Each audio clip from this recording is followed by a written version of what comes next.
This is good news for the people of Vaudreuil-Soulanges and for all Canadians. Thank you, Mr. Speaker.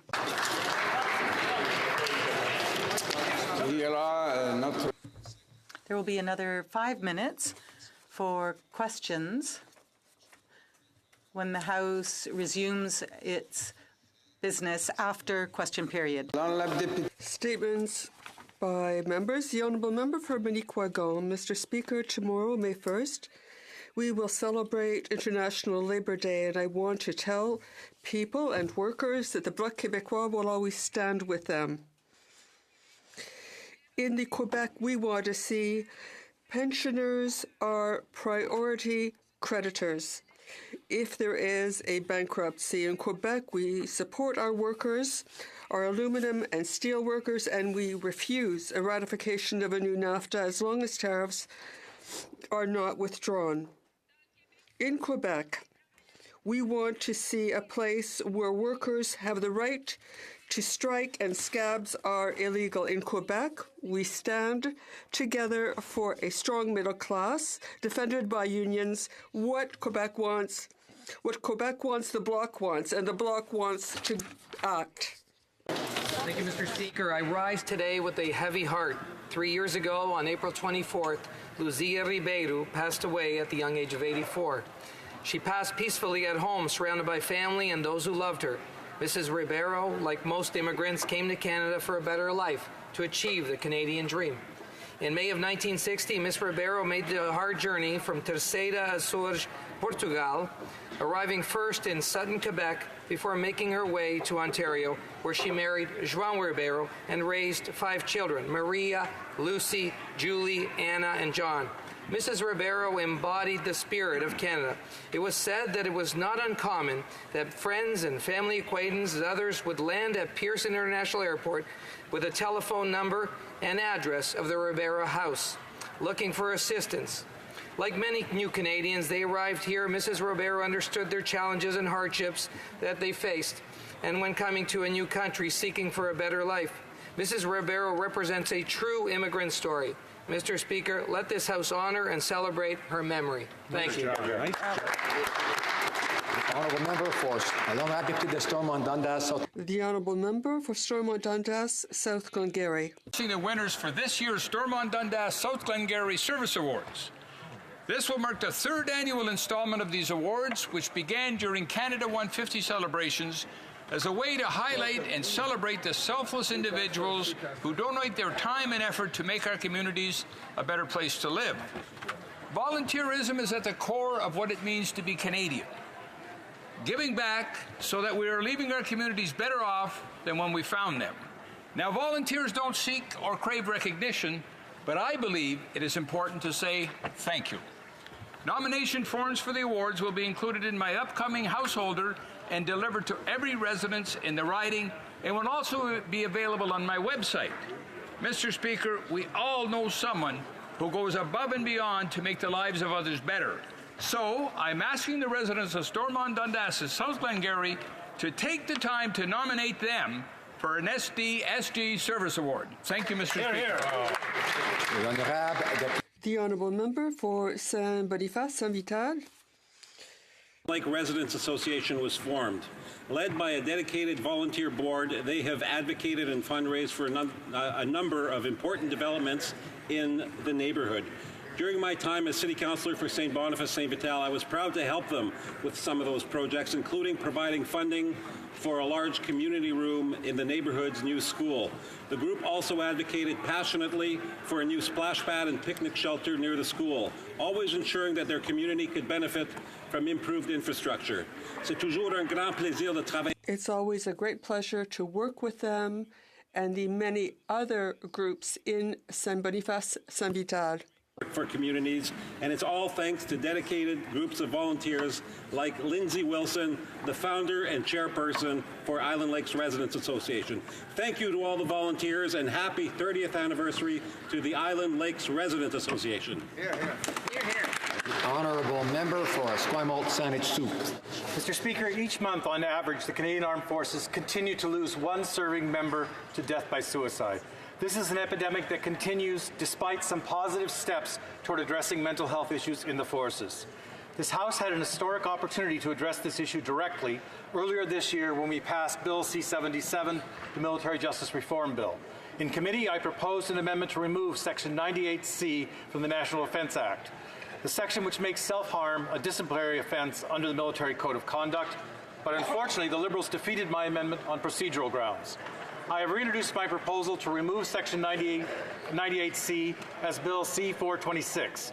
Soon I will be asking for unanimous consent for passing this bill at all stages in order to make self-harm in the Canadian Forces a health issue instead of a disciplinary matter.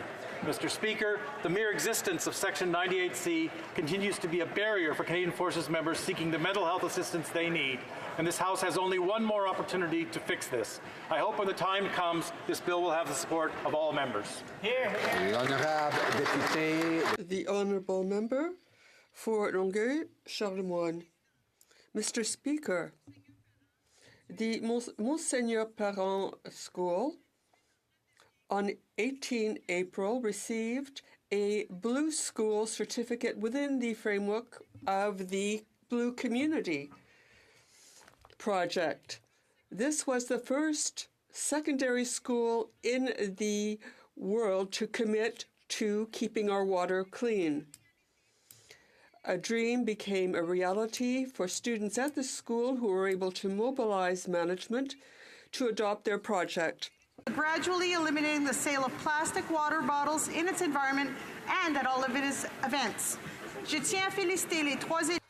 I want to congratulate these three students responsible for the project, Vincent Vaudrin, Isayad Vallée, and Alexis Poivin, the Student Council, and the Environment Committee of the school for this wonderful initiative. Bravo to you all. Oshawa. Over 100 Oshawa residents, community representatives, business people, students, and yes, even a few politicians who joined me for Oshawa's 11th annual Communities with Brooms Downtown Cleanup on April 25th. As members of this House are aware, the past few months have not been easy times for my community. But even in these uncertain economic times, Oshawa continues to prove that ours is a city filled with heart, spirit, hope, and unstoppable civic pride. Through their efforts, these volunteers, supported by our mayor, our city councillors, Regional Chair Henry, MPP French, 2 Rotary Clubs, John Howard Society, the Downtown BIA, KX96 FM, and my own office have made real contributions to beautifying our city's downtown. Mr. Speaker, on behalf of all members of this House, I offer my sincere appreciation to each of the volunteers and organizations who work so hard to improve and beautify our beloved city of Oshawa. Thank you, Mr. Speaker. The Honourable Member for Nepean. Mr. Speaker, I regularly visit the beautiful Jami Umar Mosque in Bells Corner in my Nepean riding. One of the key persons of the mosque is Imam Anwar Malam. He was involved in all phases of mosque development, from conceptualizing the idea of building the mosque to actually making it a reality. Today, Jami Umar is an anchor for many community-related activities. On Friday, April 19th, Imam Malam addressed hundreds of worshippers who spilled over the huge prayer hall on the importance of civic engagement. He emphasized the need for the community to get actively involved in the democratic process of our country. He explained the importance and the impact of the decision-making process by the policymakers. I take this opportunity to recognize and thank civic leaders like Imam Anwar Malam. Thank you, Mr. Speaker. The Honourable Member for Humber River Black Creek. Thank you, Mr. Speaker. Today, I stand to recognize the significant number of Vietnamese Canadians who have chosen to make this great country of Canada their home.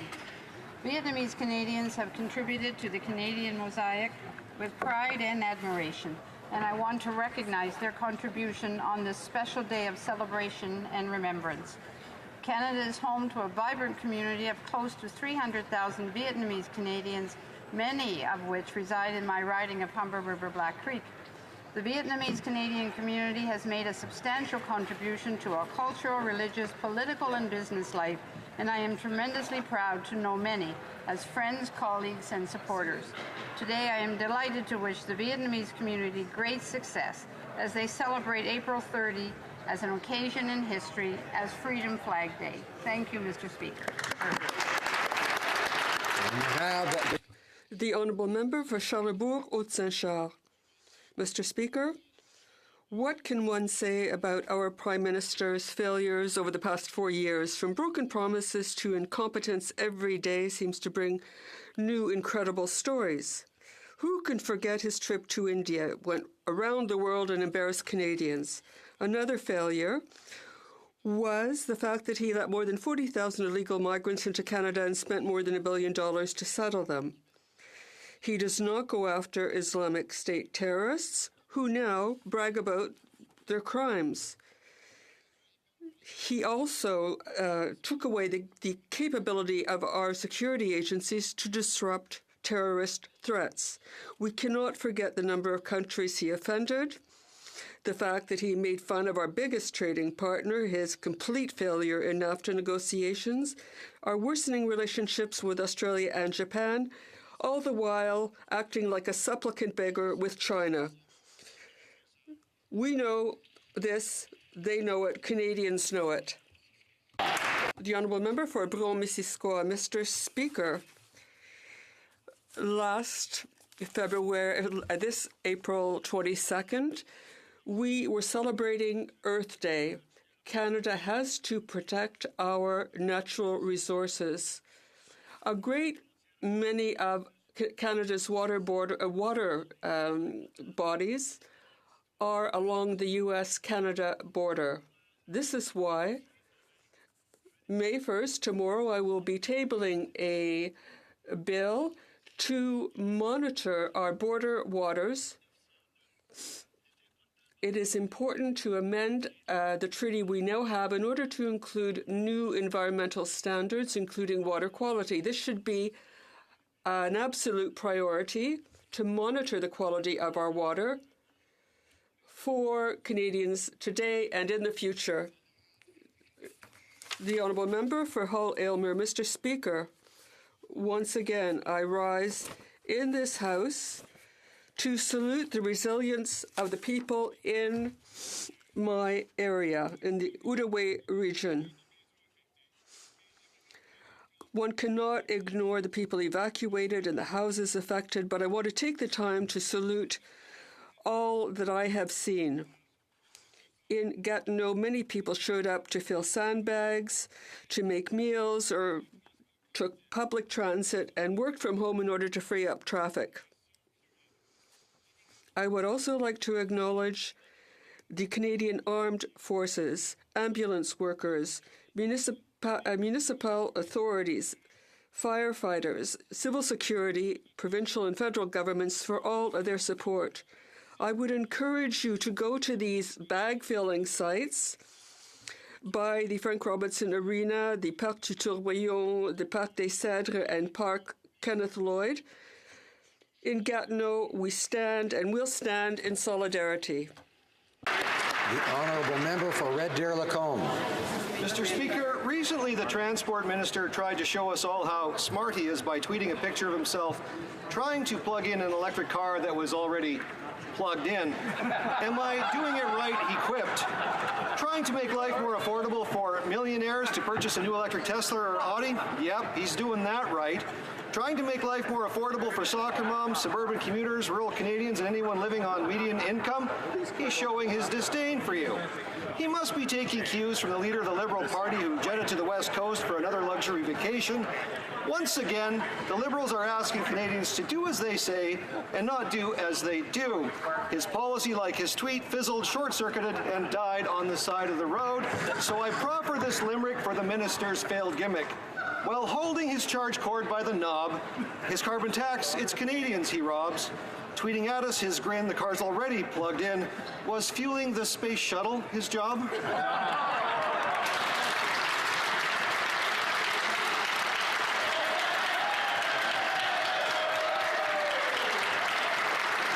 Everybody loves poetry. The Honourable Member for Ottawa-Vanier. June 3rd to 6th, 7,000 youth leaders, parliamentarians, activists, journalists from around the world will come together in Vancouver to attend Women Deliver Conference. In anticipation of this event, May is the month of Gender Equality Action. Le Canada est un chef de file en matière Canada is a leader in gender equality, but there's still a great deal of work to do. And deliver Mobilization Canada campaign, more than 300 organizations, unions, businesses, academic institutions, and cities representing millions of Canadians are stepping up to move the dial on gender equality. Pendant ce mois d'action, les Canadiennes et les... During this month, Canadians of all ages will be taking part in events and discussions across the country. Join in on this important initiative. Merci, Monsieur le Président. The honourable member for Windsor-Tecumseh. Imagine getting the call that a crane tipped over and your son was under it. Kissing your mother before she left for work and never being able to do so again. With each worker tragedy, lives are changed forever. April 28th was National Day of Mourning, to pray for the injured and remember those who died at work. Our family, our Labour family in Windsor-Tecumseh, held a solemn ceremony at St. Augustine's Church. Together, we honored and consoled. We strengthened our resolve to establish safe and healthy workplaces and prevent further injuries, illnesses, and deaths. The Day of Mourning has spread to more than 100 countries. Canada must work collectively for the living with these other countries. And Canada must push harder to ensure employers are held to account, invest in training to investigate and enforce workplace safety, recognize PTSD of first responders, and put workers' protection at the forefront of trade agreements. Indeed, as much as this is a day to mourn. The honourable member for Calgary-Shepherd. When the Liberals nationalized Trans Mountain Pipeline, Canadians were told that their $4.5 billion would allow construction to begin immediately. Little did they know that they meant Kinder Morgan would start building pipeline in Texas immediately. Political dithering by this Liberal government has ensured that not 1 inch of pipe has been built and 2 construction seasons have been lost. While the Liberals abandon Canadian middle-class energy workers here at home, they're happy to create middle-class energy jobs in Asia with Canadian taxpayer dollars. In 2017, the Liberals gifted over $500 million to China's new infrastructure bank, the AIIB, which is building 3 new pipeline projects in Asia. This Liberal government's pipeline priorities are to finance a pipeline in the suburbs of Beijing instead of right here in Canada. It's time this government get to work. Stop dithering. Set a construction date. Build that pipe.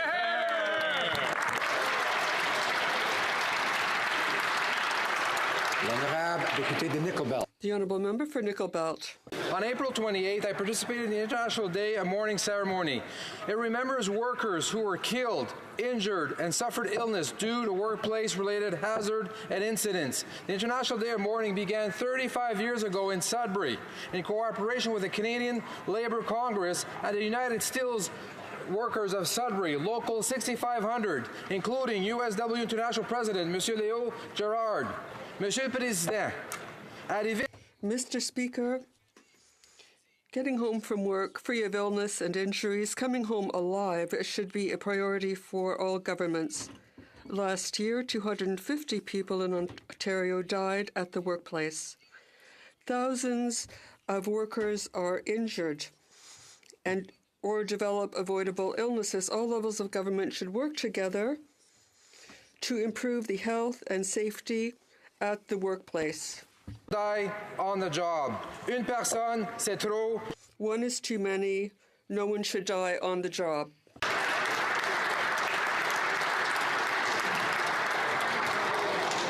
Questions orales, oral questions. The honourable leader of the opposition.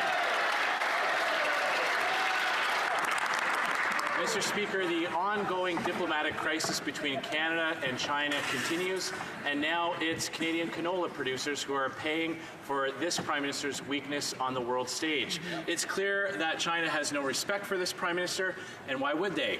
After clowning around in India and backing down to Donald Trump time and time again, they believe they can walk all over him. China has unfairly jailed 2 Canadians, and now they're blocking canola exports. When will the Prime Minister finally stand up for Canadian interests? The Right Honourable Prime Minister. How These hardships are affecting our canola farmers and indeed producers out west. That's why we've been on this issue for the past number of weeks, including in many, many meetings with various producers, while we keep up our diplomatic efforts to resolve this difference with China. We're going to continue to stand up for Canadian producers, continue to stand up for Canadian farmers, and we will have good news to announce just in the next few days. Leader of the Opposition. Well, Mr. Speaker, we're finally making some progress. After the events of this weekend, the Prime Minister at least knows which country we're talking about in Asia. But not only is he not standing up for Canadian interests, he's actually bankrolling Chinese foreign policy by supporting the Asian Infrastructure Bank. That's $256 million taxpayer dollars to curry favor with a government that has jailed Canadians for political reasons and is in violation of international trade rules. So why is the Prime Minister using Canadian tax dollars to bankroll the foreign policy of the government of China? The Right Honourable Prime Minister. Mr. Speaker, as part of the Asian Infrastructure Investment Bank, Canada joins countries such as Australia, France, Germany, India, Italy, South Korea, and the UK in promoting inclusive global economic growth. Time of rising global trade tension, the Conservative leader suggests as we close our doors to international cooperation. Well, we know that the bank can support lean, clean, green infrastructure investments throughout Asia. To date, the only AIIB investment in China has been to reduce air pollution from the use of coal. We believe in Canadian leadership around the world.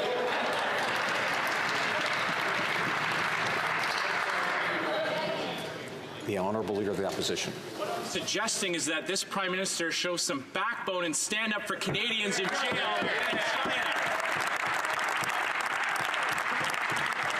To add insult to injury, this Prime Minister has spent billions of taxpayers' dollars on a pipeline he can't get built in Canada, but is funding the Asian Infrastructure Bank directed by China to build pipelines in other countries. Wow. When will this Prime Minister show the government of China that there are consequences for treating Canadians this way and pull the funding from the Infrastructure Bank? The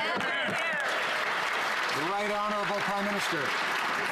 We've consistently stood up for Canadian jobs and Canadians at home and around the world, and we will continue to. On the issue of getting pipelines built, for 10 years the Conservatives were unable to get pipelines to Tidewater because they didn't understand that the way you get it done is by working with Indigenous communities, by working with environmental concerns. These are the kinds of things we need to do. That is exactly what we're focused on in getting things done the right way after 10 years of neglect by the Conservatives. Order. The Honourable Leader of the Opposition.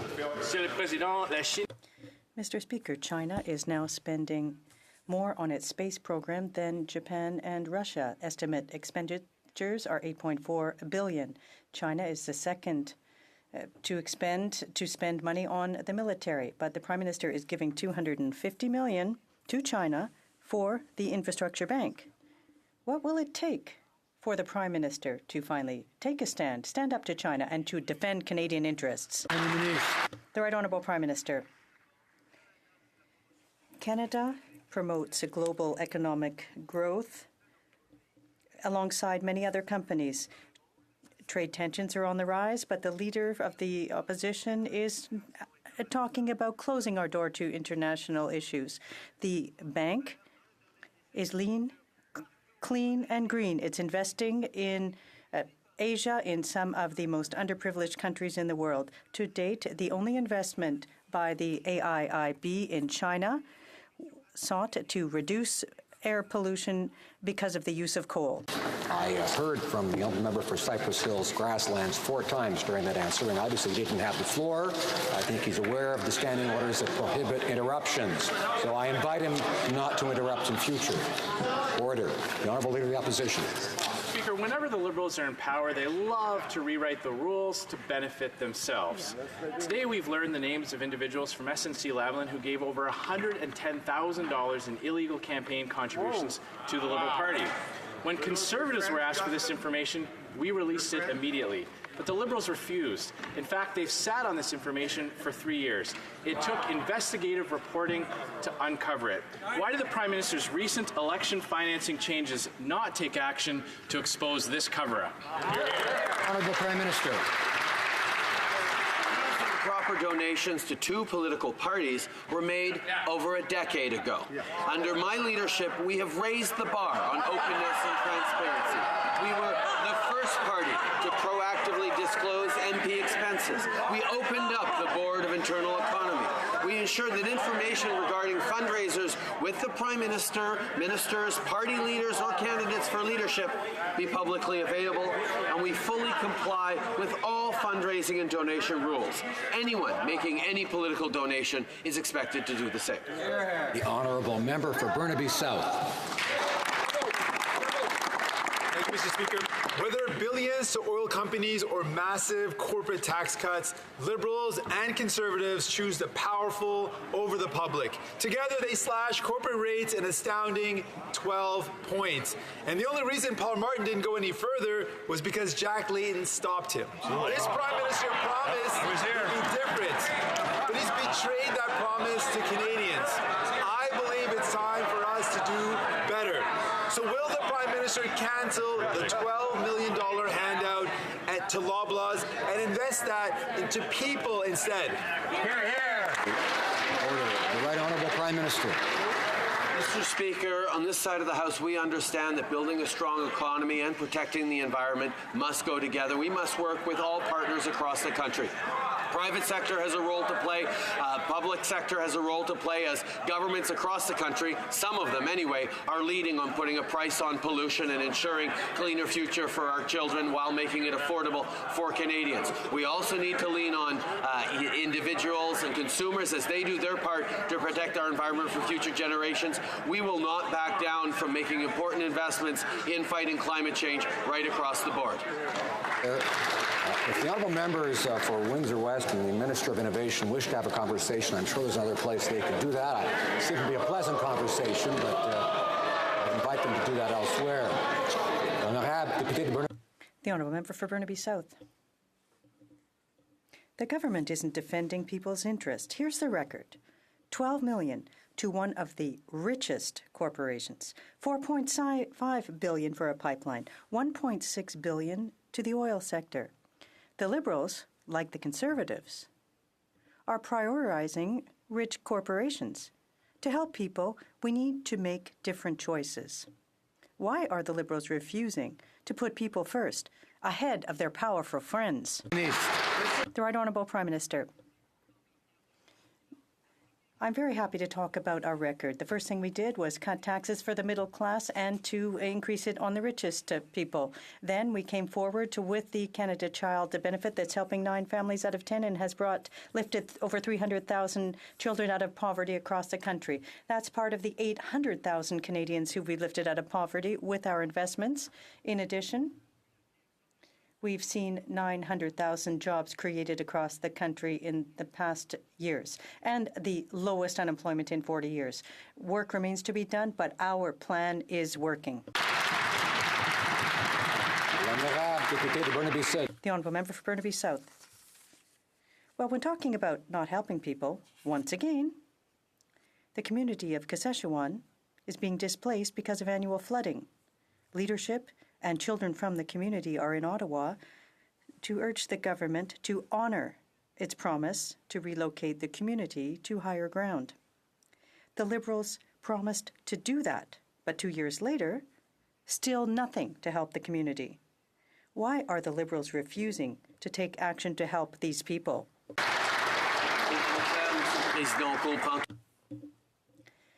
Mr. Speaker, we understand how difficult it is for the people of Kashechewan, who for 17 years who have been relocated because of flooding. The minister met with them today, and since 2016, we have worked in partnership with Kashechewan on their asks to relocate their community to higher ground. The community has identified the place that would be the best for relocation. The work is underway to build a new road, to transfer the land, to design the new community in partnership with Kashechewan. We're going to... For Burnaby South. Mr. Speaker, there's been some support for families affected by flooding, but sadly, many communities have been left behind. People from Saskatchewan are on the Hill today making their voices heard. The government has broken its promise to help them relocate to higher ground, and there was nothing for them in the budget. The Prime Minister must commit, not in just words, but in writing, to a relocation plan with real dollars and real timelines. Will the Prime Minister sign this agreement today so the work can finally truly begin? Hear, hear. True. We have been working with the community of Saskatchewan over the past years on relocation. We have made significant commitments, and we understand that needs to be done in partnership. What the community members in Saskatchewan have gone through over the past 17 years of relocations is unacceptable, and that's why we are committed to working forward with them. That's why the community identified the location they believe it would be best to relocate to. Work is underway right now to build a new road, to secure the land, to design the new community in partnership every step of the way with the people of Saskatchewan. The honourable member for Milton. Speaker, picking up on a question that the Leader of the Opposition had regarding illegal donations to the Liberal Party of Canada, the Prime Minister would seem to want Canadians think that this is something that happened 10 years ago. I think the most crucial part of the article, Mr. Speaker, is this. On August 5th, 2016, it was the Liberal Party of Canada, it was the Prime Minister who was given the list of names that made the illegal donations and was alerted to the illegal donations. After that, a compliance agreement was signed between SNC-Lavalin and Elections Canada on the basis that SNC-Lavalin promised not to do it again. I'd like to know whether or not there was any communication between the PMO and Elections Canada on this matter. The Honourable Government House Leader. As the same article references, these are donations that were made between 2004 and 2009. The Commissioner for Canada Elections conducted investigations into decade-old donations, and actually two recognized parties in this House actually returned those donations. These improper donations of two political parties were made over a decade ago, and what we have done, Mr. Speaker, is ensure that we have even stricter rules around raising funds for political parties to ensure that we have more openness and transparency. This is leadership that the Prime Minister demonstrated well before. The honourable member for Milton. Order. In 2016, the Prime Minister's office became aware of an investigation result showing $110,000 in illegal donations to the Liberal Party of Canada. From SNC. Soon thereafter, SNC-Lavalin was offered a compliance agreement to avoid prosecution. We've seen this before. Yeah. We would like to know whether or not there's conversations between the Prime Minister's office, SNC-Lavalin, and Elections Canada in this matter. Yes or no? The Honourable Government House Leader. To note that when it comes to Elections Canada, they are independent of government. Decisions are taken separate from any government. When it comes to the member's question, it is important to note that these were donations that were made between 2004 and 2009. The Commissioner for Canada Elections did do an investigation. When both parties were informed, these donations were returned, and we will always fully comply with fundraising and donation rules. Anyone making political donations is expected to do the same. Thank you, Mr. Speaker. L'honorable député de Mégantic-Clérable. The honourable member for Mégantic-Clérable. The Leader of the Opposition, the Prime Minister has finally said yesterday that he might do something in a few days. Our farmers don't have a few days. Right. Many of them have already taken a major hit. This Liberal government talks a lot about standing up for farmers. All they are doing is sitting on their hands. Our farmers need action today. Will the Prime Minister appoint an ambassador, support farmers, and launch a trade complaint against China? The Honourable Minister of Agriculture. Mr. Speaker, we have been involved in this matter for 2 months. It didn't take us 6 weeks, like my colleague from Mégantic-Clérable, to ask a question, and it didn't take us 2 months, like the Leader of the Opposition, to wake up and smell the canola. We have been working on this file extensively with our partners, with the farmers, with the industry, with the provinces, and we are supporting our very high-quality canola and our very robust inspection system. We are working on this file seriously. The honourable Honourable Member for Mégantic-l'Érable. Let's get serious. We've asked for 9 times. We've asked for an emergency debate. 9 times they said no. That's a reality, Mr. Speaker. People are fed up with the Liberals' wait-and-see approach. For 2 months, they've been waiting for action. The Minister of Agriculture has been waiting for more than a month on a simple request for a technical delegation. And yesterday, the Prime Minister said, wait a few more days. Enough is enough. Delays are costing producers. It's time to take action. When will the Prime Minister stop thinking that this crisis will fix itself and finally listen to these urgent calls from canola producers? The Honourable Minister. Mr. Speaker, for 2 months, we've been working diligently on resolving this file with our colleagues, our provincial counterparts, producers.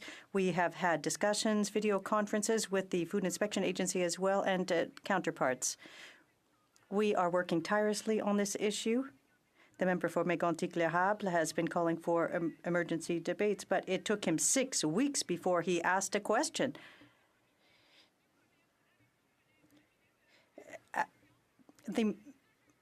On Thursday, I will be before the Committee of the Agriculture on this important issue.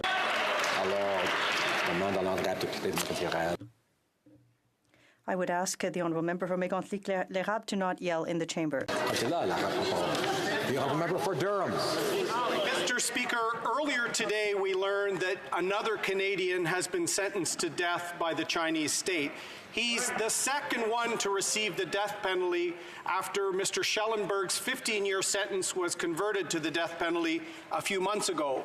All Canadians remain very concerned about the ongoing detention of Mr. Korvig and Mr. Spaver. When will the minister nominate a new ambassador to start turning around this deepening crisis with China? Honourable Minister of Foreign Affairs. Mr. Speaker, let me thank the Honourable Member for his question and address the case of Fan Wei. I want to assure him and his family that Canada is extremely concerned by this sentence. Canada is firmly opposed to the death penalty. Everywhere in the world, it is cruel and inhumane. Obviously, we are particularly concerned where it is applied against Canadians. We are very seized of this matter. Thank you. Honourable Member for Durham. Thank you, Mr. Speaker, and the minister's answer shows why we need an ambassador right away. Now, yesterday she said she could predict my questions, so I guess she knows what I'm going to say next. The Prime Minister last week called the Canadians detained by the Chinese state hostages. Without an ambassador, we have no hostage negotiator. So I'm asking the minister, does she agree with the Prime Minister's description of the Canadians detained in China as hostages? Honourable Minister of Foreign Affairs. Mr. Speaker, the Prime Minister and I agree about pretty much everything. Let me say, when it comes to the detained Canadians, this is... Order.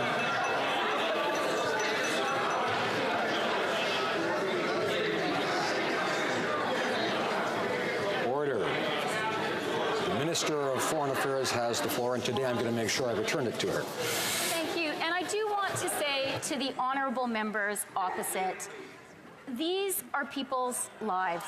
This is not a subject for heckling or raillery.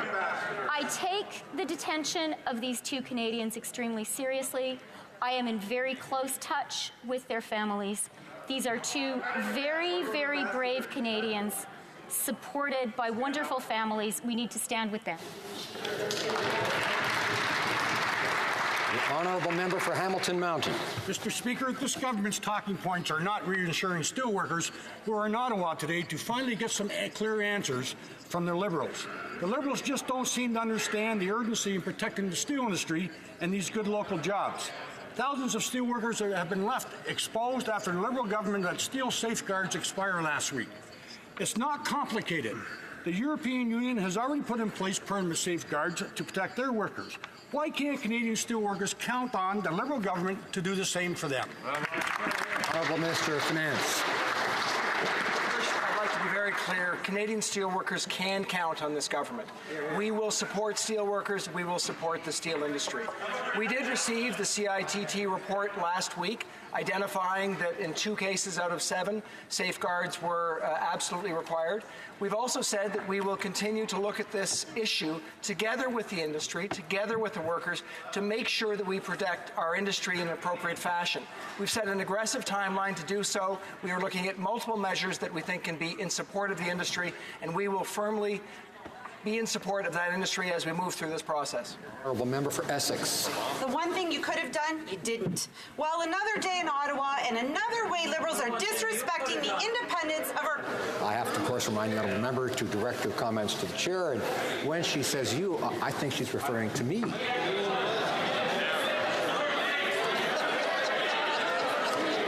Order.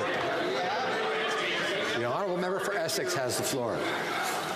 Well, another day in Ottawa, another way the Liberals are disrespecting the independence of our court systems. Let's look at their record. SNC-Lavalin, interference with the Attorney General, leaking of judges' personal information. Liberals don't want to investigate. Snooping on judicial candidates. Let's check our Liberal database to see how good a Liberal they are. Yeah. When Canadians go to court, they need to know that judges are impartial, not whether they donated to the Liberals or had a big red Liberal line sign.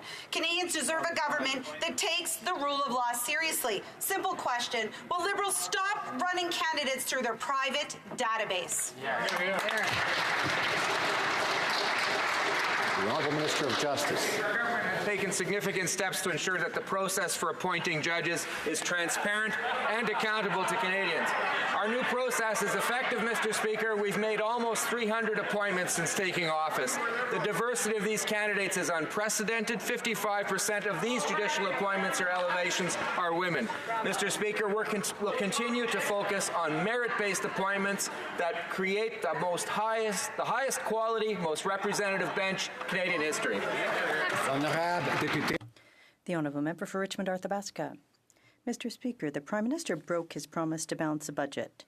Instead, he continued with irresponsible spending. This Liberal government has spent more than $250 million in an Asian infrastructure bank, not in Canada, in China. To do what? Build pipelines and roads in China. Mr. Speaker, when will the Prime Minister stop wasting Canadians' money in China? Ministre des Finances. The Honourable Minister. Mr. Speaker, the truth is that we are investing in the Asian Infrastructure Bank with other countries. It's very important to have a bank that will help countries facing significant challenges. At present, we know that to date there is one investment in China by the bank, and it is an investment to improve the environment. So that is very important.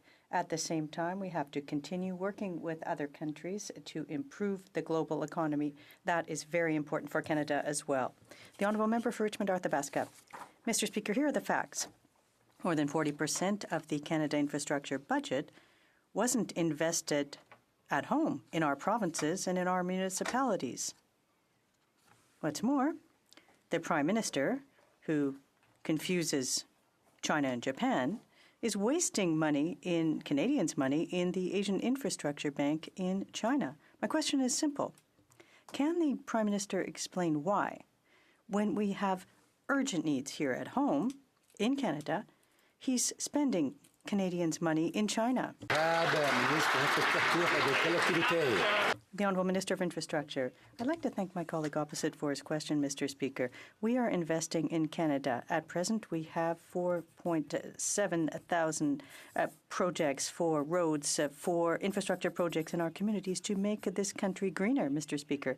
Canadians watching us from home, they know that this government will always be there to invest in infrastructure of the 21st century that will be more modern, more green, and more resilient. The Conservatives have voted against all of these measures. We are going to continue to invest for Canadians. The Honourable Member for Carleton. The Foreign Minister has announced a massive diplomatic breakthrough with China.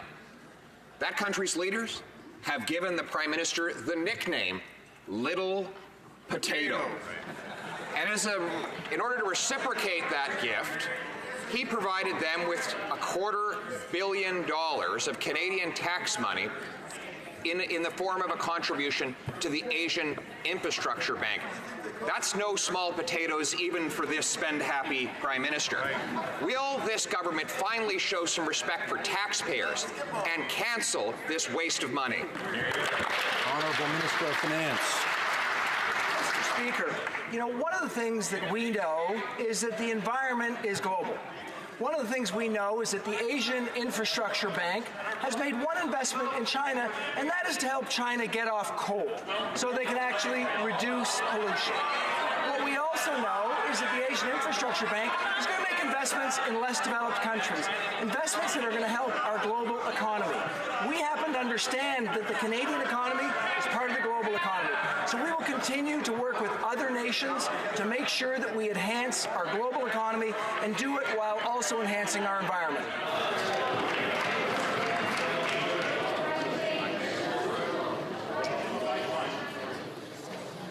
The honourable member for Carleton.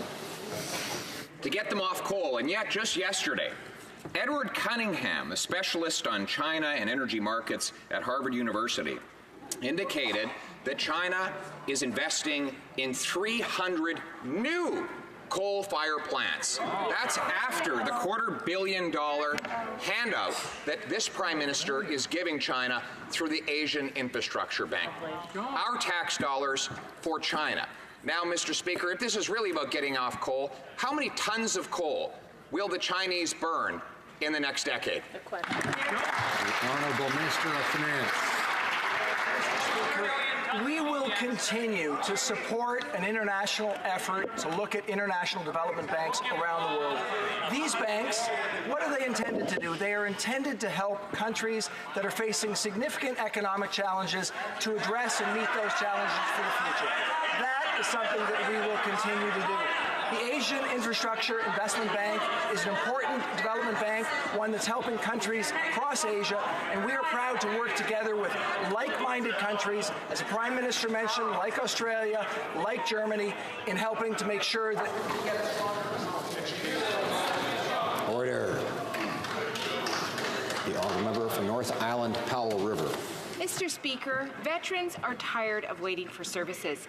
Liberals have still not hired enough case managers to meet the needs of veterans in a timely manner. The case managers are essential as they serve as a first point of contact, key for the severely disabled veterans who face significant red tape. The ratio of case managers falls short of the Liberals' promise.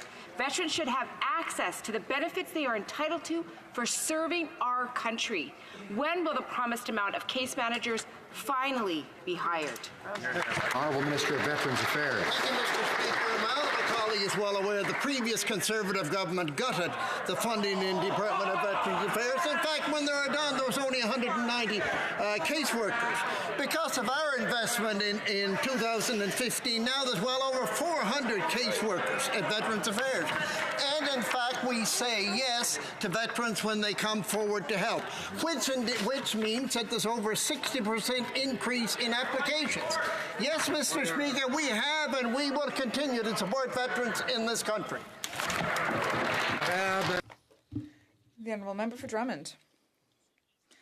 Mr. Speaker, the Liberals don't have anything to teach us when it comes to the environment.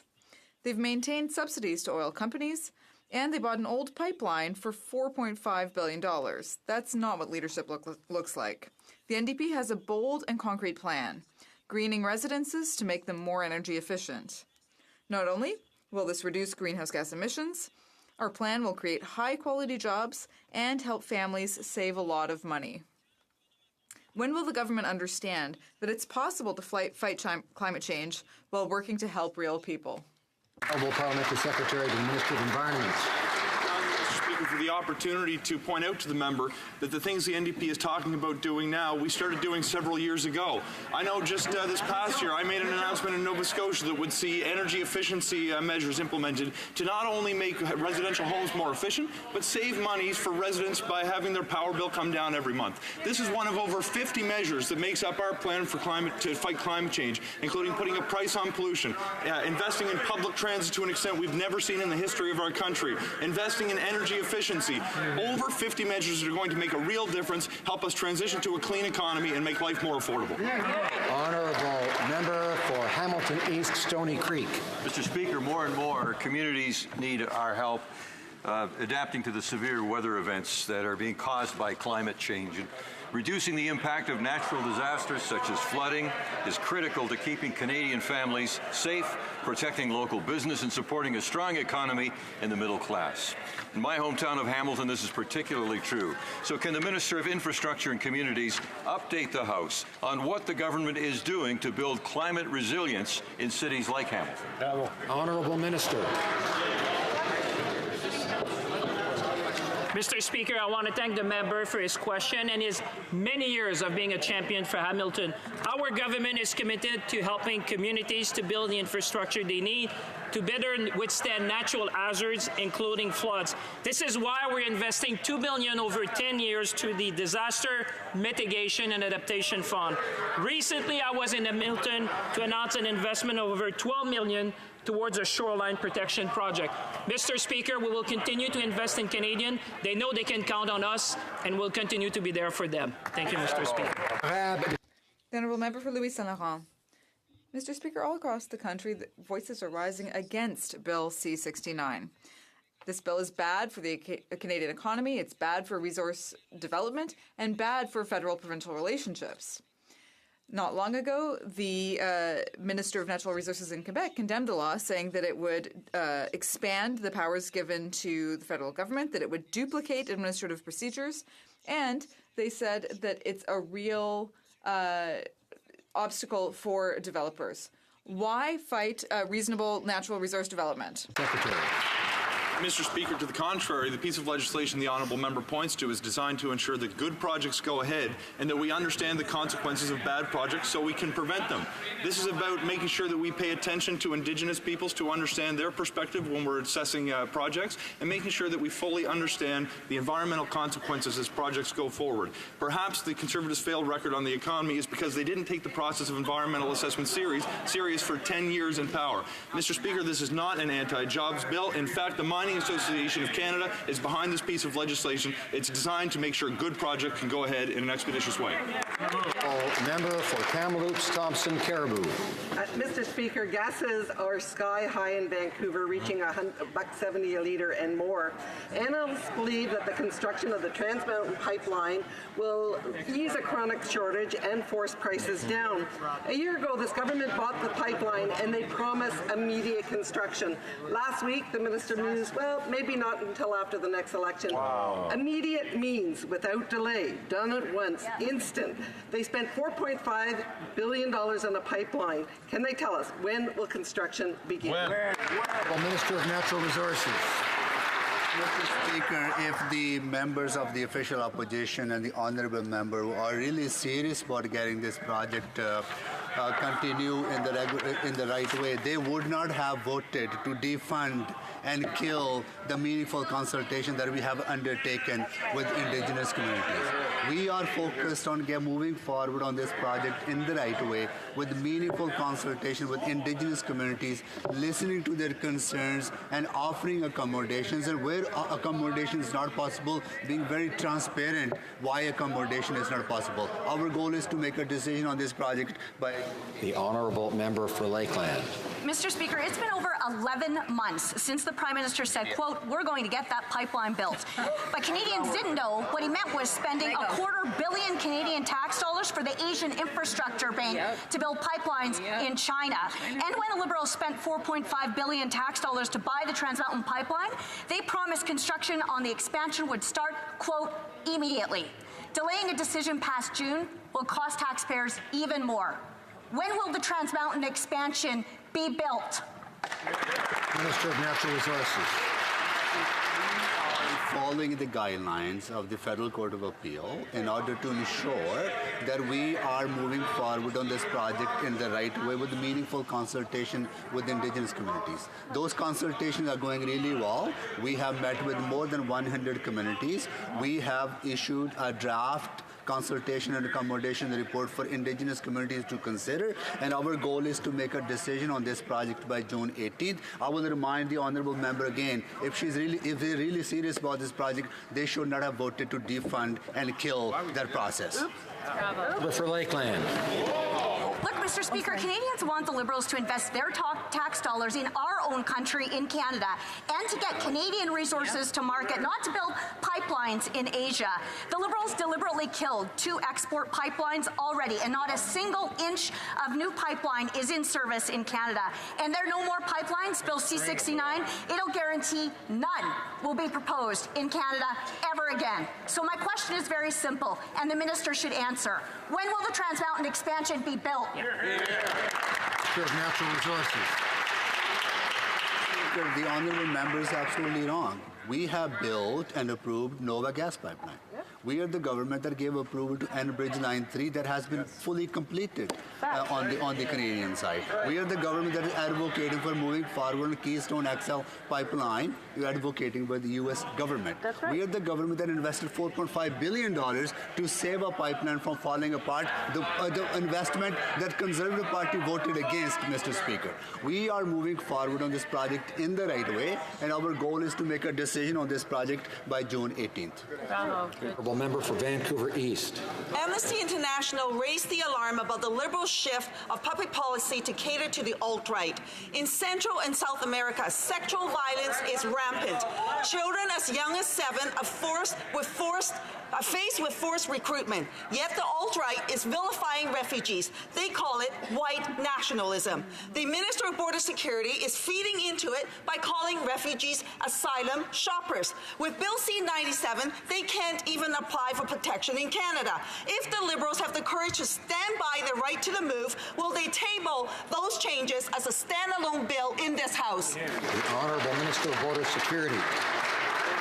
Well, Mr. Speaker, later on today I'll have the opportunity to meet with Amnesty International and provide them with assurances that our government remains committed to a fair and compassionate refugee system that will provide protection to those who need it most. But, Mr. Speaker, I also can assure them that no person will be turned away if they are deemed to be at risk, and no one will be removed without an opportunity to be heard.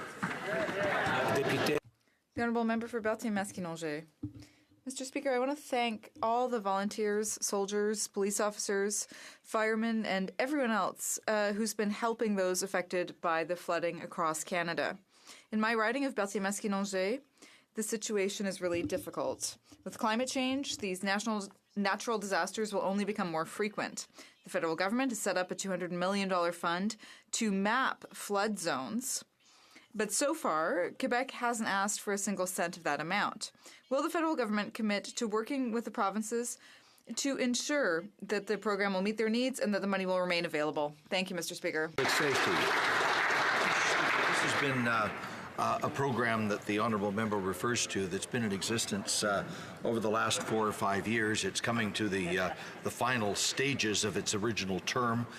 We obviously have to examine with provinces what are the next steps that are necessary. I agree with her that flood mapping and so proper zoning decisions can be taken, proper infrastructure decisions can be taken. That is vitally important, and we will work with all of our partners to make sure that appropriate resources and collaboration are available. The Honourable Member for Thornhill. Mr. Speaker, the Liberals have been caught again peddling cash for access to the Prime Minister and the Minister of Innovation. In fact, it was a double violation of the Liberals' own law because it involved a gifted ticket, illegal, given to the CEO of an American cannabis company, again, illegal access for an American who boasted online of his privileged access to pitch medical marijuana technology. Now, Mr. Speaker, if the Prime Minister can't abide and respect his own ethical guidelines, why won't he respect the laws of Canada? Honourable Minister of Democratic Institutions. Speaker, as the member opposite well knows, this Parliament passed Bill C-50, which provides greater transparency for fundraising events that include the Prime Minister, ministers of the government, as well as leaders of all of the parties represented in the House of Commons. This party, in fact, began to disclose that information even before the bill began to take effect. However, the party opposite did not. Thank you, Mr. Speaker. For Thornhill. Well, Mr. Speaker, the Liberal excuses clearly don't wash. This is clearly yet another case of cash for access, another shameless Liberal claim that exposure of each of these illegal donations to the Liberal Party somehow proves Liberal transparency and accountability. Mr. Speaker, this is Monty Python logic. All up in smoke. And the Liberal ethical parrot is clearly dead. Mr. Speaker, why is it so difficult for the Prime Minister to keep promises and respect the law? Hear, hear. The Honourable Minister of Democratic Institutions. Mr. Speaker, on this side of the House, we believe that transparency is a good thing. In fact, that is why we introduced Bill C-50 to provide greater clarity and greater transparency for Canadians. So Canadians could clearly identify when fundraising events were taking place, whether it was with the Prime Minister, ministers, or leaders of the opposition. And it's important that they can also see who attended those events. Mr. Speaker, we believe that's important. We've delivered for Canadians, and we hope that all parties in the House will do that as well. Thank you, Mr. Speaker. The Honourable Member for Lévis-Lotbinière. Mr. Speaker, in the ongoing saga of Liberal cronyism and specially awarded contracts that we heard about from the Globe and Mail and La Presse, we've learned that there was a private discussion between the law firm and the Deputy Minister in question on August 14, 2017, and it concerned consultation services. Surprise, surprise, the devoted Liberal Party donor was awarded a consulting contract that was specially tailored to their skills. Mr. Speaker, can the Minister confirm the nature of the confidential discussion between the law firm McCarthy-Tétrault and the Deputy Minister of Justice on August 14, 2017? The Honourable Minister of Justice. Mr. Speaker, the Minister of Justice approves these processes, although many processes are delegated to the Deputy Minister and other senior officials. In the case of these two contracts, one was approved by my predecessor and the other was approved by the Deputy Minister. And the rules and policies for contract approval were followed when these two contracts were awarded. The Honourable Member for Mississauga Lakeshore. Mr. Speaker, where the Conservatives stepped back, we promised to step up and re-engage on the world stage, and we're doing just that. Canada is proudly acting on our NATO commitments to Latvia and Iraq, and we're supporting the peace process.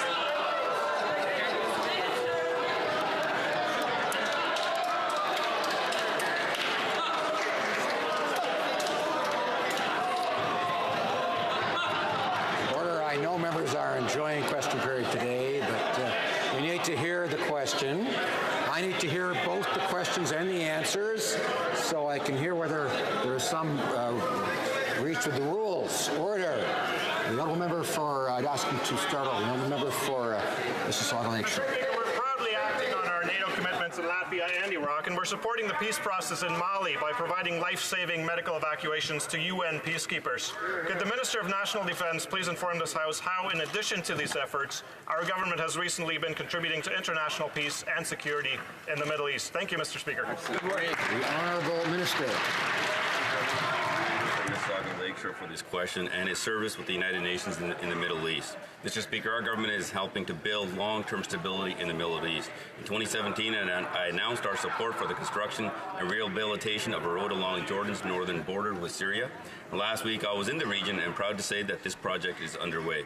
Through this project, we are bolstering the security of Jordan, an important security ally in the region. Thank you, Mr. Speaker. Honourable Member for Carleton Trail, Eagle Creek. Mr. Speaker, most Canadians don't live the privileged life of the Prime Minister with 24/7 access to a government jet to fly him around for weekend cross-country surfing trips. For middle-class Canadians, the Liberals' carbon tax is projected to add up to $600 $1,500 on the cost of a flight for a family of 4. Unbelievable. Why is the Prime Minister forcing regular Canadians to pay exorbitant prices while making the Canadian taxpayers cover his own vacation costs? The Honourable Parliamentary Secretary to the Minister of Environment. This government's mission from day one has been to ensure that we create an economy that works for everyone and not just for the wealthy few. I question why the honourable member, when she had the opportunity to support the middle class tax cut, instead voted against it. I'm curious as to when the Canada Child Benefit was on the floor of the House of Commons to put more money in the pockets of 9 out of 10 Canadian families and stop sending childcare checks to millionaires, she voted against it. And I can't help but point out that I've not received one question from a Conservative MP asking us to take more action on climate change. Mr. Speaker, we have to work to make sure the economy works for everyone and we can protect the environment at the same time. The Conservatives should get on board.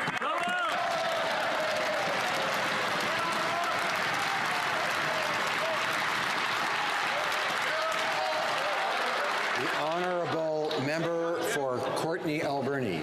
Mr. Speaker, decades of Liberal and Conservative mismanagement of our fisheries has left Chinook salmon populations in a desperate situation. We need action now, but the Liberals just keep re-announcing the same funding they promised for restoration and lost habitat protections. But the money's not flowing to support local fishers and communities affected by fisheries closures. And go figure, Liberals can find $12 million for Loblaws and $4.5 billion for their leaky pipeline. What are they waiting for? When will this government stop making coastal communities pay for their mistakes? Honourable Parliamentary Secretary to the Minister of Fisheries. Motion. Mr. Speaker, our government believes in environmental sustainability and economic growth, that they must go hand in hand. In partnership with the provincial government, we created the BC Salmon Restoration and Innovation Fund, which our government will contribute $100 million over 5 years. With provincial funding of over $42 million, we're also proposing $5 million in funding the Pacific Salmon Endowment Fund. Our government will continue to ensure that resources are managed sustainably and protected wisely to our children and grandchildren can benefit for years to come. The Honourable Member for Tellez de Blainville. Mr. Speaker, it's always been suspicious that the Conservatives would promise restrictions without giving any details, but now we know why they don't want to share their plan. The Conservatives recently published a tax guide with various information that was misleading. Their guide included tax credits for the rich, and it doesn't mention the Canada Child Benefit. Can the Minister of Families, Children and Social Development reassure this House that the current government does not intend to adopt the Conservative plan to end the Canada Child Benefit? The Honourable Minister. Thank you, Mr. Speaker, and thank you to the member for Tellez de Blainville for his hard work. In 2015, Canadians made the right choice when they had to choose between the Conservative plan to help millionaire families and the Liberal plan to help middle-class families. In 2016, we set up the CCB, which has lifted 300,000 children out of poverty. It's unfortunate that Conservative members are trying to hide the existence of the CCB and are trying to deprive some families of it. It's very unfortunate. The Honourable Member for Chicoutimi-Le-Fjord. Mr. Speaker, the Liberals signed a new agreement, a free trade agreement, even though steel and aluminum tariffs are still in place. Then the Liberals imposed their own counter tariffs, but their makeshift plan didn't work. Around 86% of Chinese aluminum imports enter the U.S. tariff-free, but in Canada it's less than 1%. When will the government defend our steel and aluminum workers? And why do Chinese companies have better access to the U.S. market than we do? The Honourable Minister of Foreign Affairs. Mr. Speaker, the illegal and unfair American tariffs need to be lifted. That is the message that we have constantly sent to the U.S., and it has been heard. For example, yesterday, I spoke with Senator Chuck Grassley, the chair of the Senate Finance Committee in the U.S., and he wrote yesterday in the Wall Street Journal that if these tariffs are not lifted, the new NAFTA deal will be dead. We don't want to debate a new NAFTA, so that is the Republican senator who wrote that. Député de Rivière-du-Nord. The Honourable Member for Rivière-du-Nord. Mr. Speaker, apparently before they appoint a judge, this government runs potential appointees through their database to see if they're good Liberals. The result? Well, it works. 91% of political donations made by judges went to the Liberals. 91%. They collected over $300,000 that way, Mr. Speaker. The Liberal database should be called Sponsorship 2.0. A crony is a crony. It was true under Jean Chrétien, it's still true.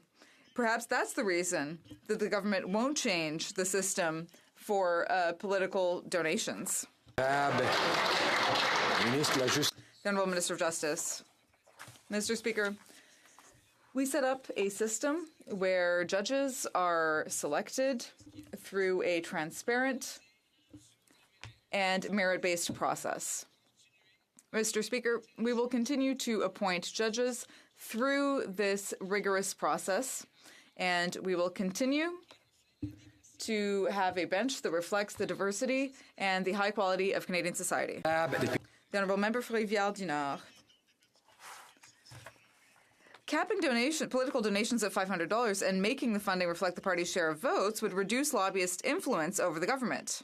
Obviously, they don't want that. It would also have the benefit of preventing people from making donations under other people's names, which is a practice we've gotten used to under the Liberals and Conservatives. It would also avoid having judges appointed because they've given $300,000 to the Liberals. We're fed up with this cronyism, Mr. Speaker. Voters have a right to a fair democratic process and fair public funding of political parties. What is this government waiting for to take action? Are they waiting for bloc members to give them money, Mr. Speaker? The Honourable Minister of Democratic Institutions.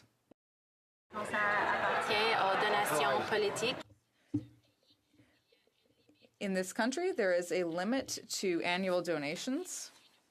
Individuals cannot donate more than $1,600 to a political party or a candidate.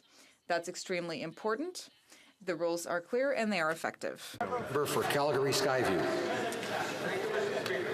Yesterday, the Hill Times published a disturbing article referencing a potential trend in our political system, which I cannot abide by. This is, of course, the use of racism as a political tool, Mr. Speaker. I find the stats on this subject extremely alarming, and including the fact that we have seen a nearly 50% increase in hate crimes from 2016 to 2017 across the country. Can the Minister of Public Safety update this House on the steps the government is taking to properly arrest these disturbing revelations? Honourable Minister. Mr. Speaker, there can be no room for hate, not in Canada. The RCMP and other Canadian police forces investigate and lay charges wherever possible. We have also quadrupled the security infrastructure program to help religious and cultural organizations to protect themselves. We're funding critical research into ultra-right-wing, white supremacist and neo-Nazi violent extremism. We identified this issue in the latest public threat report, and we have raised it at the Five Eyes and G7 allies meetings to build international coordination against racism and hate. We intend to be the finest example of pluralism the world has ever seen.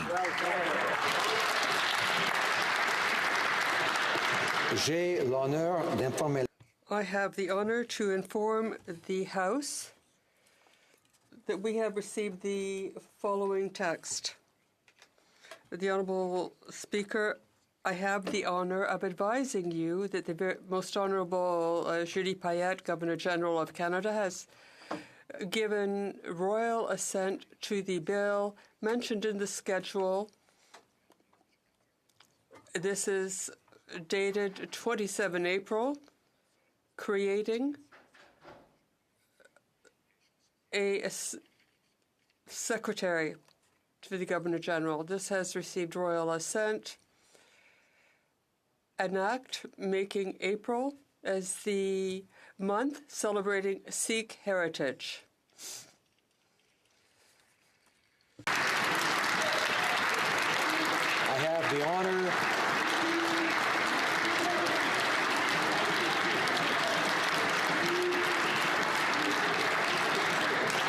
honor honor to inform the House that a communication has been received as follows.